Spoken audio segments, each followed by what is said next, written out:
Hi, I'm Dr. Keshav Malhotra. I'm the director of Meta and also the lab director of Rainbow IVF. Today we'll talk a little bit about cryostorage management. Whenever we are wanting to optimize cryostorage management, I would always like to divide it into a few points. The first one is identity of the patient. It's very important that we maintain the identity of the patient, and whenever we look at all the guidelines which talk about the identity, we need to have at least 3 identification markers. These 3 identification markers could be the name of the patient, the name of the partner, and one unique identification marker which is assigned by a software. Apart from this, I always like to actually add the details of the embryos that are cryofrozen on the device. I also want to add the date on the device of when the cryopreservation is actually happening. And one more thing that I want to add on the device is the initials of the embryologist who's doing the procedure. All of these should be maintained on a checklist and should be double witnessed. Apart from this, you also want to ensure traceability. Now this is again very important. So if you don't have an automated system, or if you don't have a barcode based system in your laboratory, there are certain things that you can do. First thing is to actually note down the color of the device in your records.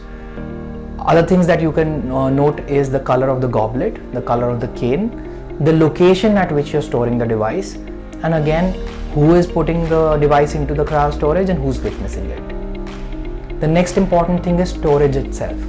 Now it's very important that you store these embryos in cryocans and maintain these cryocans properly.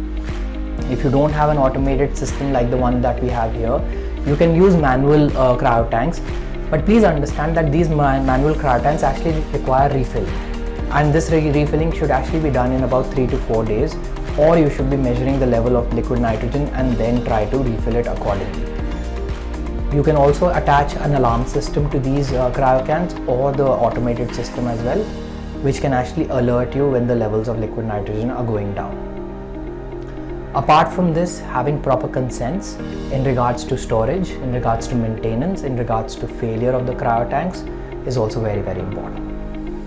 Lastly, I would always say that you always maintain copies of your documents, in the sense that whatever information you're providing on the checklist should also be mentioned in your records, which could be in the form of manual records or electronic records, and try and keep a copy of this, or keep a copy of this in the patient's chart as well, so that even if one is lost, you have backups of backups for cryostorage.